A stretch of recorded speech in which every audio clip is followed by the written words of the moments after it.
आज हम पढ़ने जा रहे हैं चैप्टर स्ट्रक्चर ऑफ एटम। इसी चैप्टर में मैं आपको थॉमसन मॉडल के बारे में बताऊंगी। रदरफोर्ड मॉडल है, एटॉमिक नंबर है, इलेक्ट्रॉनिक कन्फिग्रेशन है, आइसोटोप, आइसोबार्स। तो हम हर एक टॉपिक को इस तरीके से पढ़ेंगे कि आपका एग्जाम में कोई भी क्वेश्चन ना छूटे। ठीक है। अच्छा सोचो, अगर मैं आपसे कहूँ कि किसी भी ऑब्जेक्ट को, किसी चीज़ को आप तोड़ते जाओ तो अल्टीमेटली एक ऐसा पॉइंट आ जाएगा जहाँ वो और नहीं टूटेगी। ठीक है। आज हम उसी इनविजिबल वर्ल्ड के बारे में जानेंगे, तो स्ट्रक्चर ऑफ एटम। ठीक है। तो आज मैं आपको बोरिंग थ्योरी नहीं पढ़ाऊंगी बेटा, हम इसे एक स्टोरी की तरह समझेंगे। तो स्टार्ट करते हैं।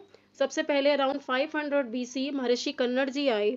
इन्होंने क्या बोला कि जितना भी मैटर है दुनिया में, वो किससे मिलकर के बना है? छोटे पार्टिकल से मिलकर के बना है। स्मॉलेस्ट पार्टिकल को क्या बोलते हैं? परमाणु। और क्या बताया इन्होंने? इट कांट बी डिवाइडेड, इसको हम डिवाइड नहीं कर सकते। ठीक है। अराउंड 400 BC एक ग्रीक फिलोसोफर थे डेमोक्रिटस, और इनके टीचर थे ल्यूसिपस, जिन्होंने कहा कि अगर हम किसी भी ऑब्जेक्ट को बार बार तोड़ते जाएं तो एक ऐसा छोटा सा पार्टिकल मिलता है जिसे हम और डिवाइड नहीं कर सकते।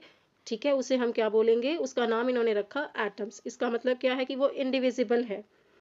उस समय इन चीज़ों का कोई प्रूफ तो नहीं था, तो लोगों ने इस बात को सीरियसली नहीं लिया। फिर आए लगभग 2000 साल बाद एक साइंटिस्ट जॉन डॉल्टन, जिन्होंने डॉल्टन्स एटॉमिक थ्योरी दी। जिन्होंने क्या कहा कि हर एक मैटर जो है वो टाइनी इंडिविजिबल पार्टिकल से मिलकर बना है, जिनको एटम्स बोलते हैं। ठीक है। इन्होंने भी बातें बताई कि atoms of same elements are identical. ठीक है। पहली बार ऐसा हुआ बेटा कि एटम सिर्फ इमेजिनेशन में नहीं रहा। ठीक है। एटम सिर्फ इमेजिनेशन में नहीं रहा, एक साइंटिफिक थ्योरी बनने लगा। लेकिन क्या एटम सच में इंडिविजिबल था? सच में इंडिविजिबल था कि इसके अंदर और भी कुछ छुपा था?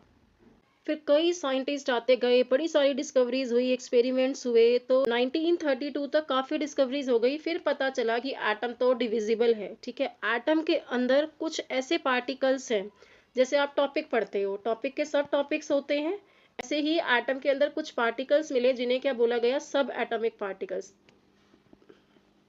क्या क्या मिला एटम में? कुछ नेगेटिवली चार्ज पार्टिकल्स मिले, और ये पार्टिकल्स हर एटम में मिले, इन्हें इलेक्ट्रॉन्स कहा गया।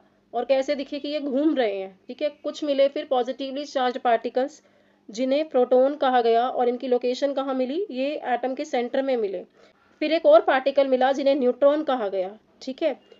लेकिन न्यूट्रॉन पर कोई चार्ज नहीं था, और न्यूट्रॉन भी कहाँ प्रेजेंट था? सेंटर में। ये सारी डिस्कवरीज हुई 1800 से 1932 के बीच में हुई। ठीक है। ये क्या डिस्कवरीज थी, कैसे हुई, तो हम इन्हीं सब के बारे में इस चैप्टर में पढ़ने वाले हैं। अब क्या हुआ? कई सारे एक्सपेरिमेंट्स हुए, कई डिस्कवरीज हुई, और 1886 में ई गोल्डस्टीन जो है, उन्होंने कैनाल रेस की डिस्कवरी करी। इनका पूरा नाम था यूजिन गोल्डस्टीन। ठीक है। अब ई गोल्डस्टीन ने क्या किया? इन्होंने एक ग्लास ट्यूब ली, उसमें गैस ले ली। जो गैस ली, उस गैस का जो प्रेशर है वो तो लो रखा, और वोल्टेज बहुत हाई रखी। ठीक है। जैसे ही इसमें से इलेक्ट्रिक करंट पास कराया, तो इन गैस के एटम्स ने इलेक्ट्रॉन्स लूज करने शुरू किए। और जब इलेक्ट्रॉन्स लूज किए तो पॉजिटिव आयंस बने यहाँ। अब जब पॉजिटिव आयंस बने, तो ये पॉजिटिव पार्टिकल्स जो है वो कहाँ मूव हुए? इस तरीके से देखो। अब ये पॉजिटिव पार्टिकल्स देखो, पॉजिटिव प्लेट से मूव कर रहे हैं नेगेटिव प्लेट की तरफ, और नेगेटिव प्लेट में इन्होंने होल कर दिया, और इस होल में से ये पॉजिटिव पार्टिकल्स यहाँ निकल रहे हैं। ठीक है। अब ये पॉजिटिव पार्ट जो है नेगेटिव प्लेट में होल करता हुआ इसके बीच में से निकल जाता है। तो पॉजिटिव प्लेट जो है वो तो हमारी एनोड है, और नेगेटिव प्लेट क्या है? वो हमारी कैथोड है। ठीक है। ये जो पॉजिटिवली चार्ज पार्टिकल है बेटा, ये प्रोटॉन नहीं है। अभी तक प्रोटॉन की डिस्कवरी नहीं हुई थी। हाँ, ये एक्सपेरिमेंट जो है, इससे आगे चल करके प्रोटॉन की डिस्कवरी हुई, पर अभी तक प्रोटॉन की डिस्कवरी नहीं हुई। यहाँ से जो हमें पता चला, वो हमें कैनाल रेस का पता चला कि ये जो पॉजिटिवली चार्ज पार्टिकल्स हैं, ये मिल करके क्या बना रही हैं? कैनाल रेस बना रही हैं। ठीक है। बट यहाँ अभी तक प्रोटॉन की डिस्कवरी नहीं हुई थी। कैनाल रेस के बारे में हमें पता चला कि ये जो पॉजिटिवली चार्ज पार्टिकल्स हैं, ये क्या है? कैनाल रेस हैं। क्या बताया इन्होंने कैनाल रेस के बारे में? कि ये स्ट्रेट लाइन में चलती हैं, पॉजिटिव चार्ज कैरी करती हैं, नेगेटिव प्लेट की तरफ जा रही हैं।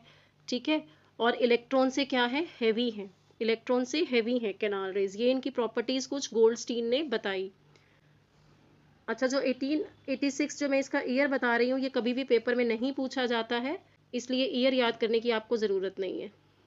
फिर 10 साल बाद 1897 में जे थॉमसन जी आए, जिन्होंने कैथोड रेज के बारे में बताया।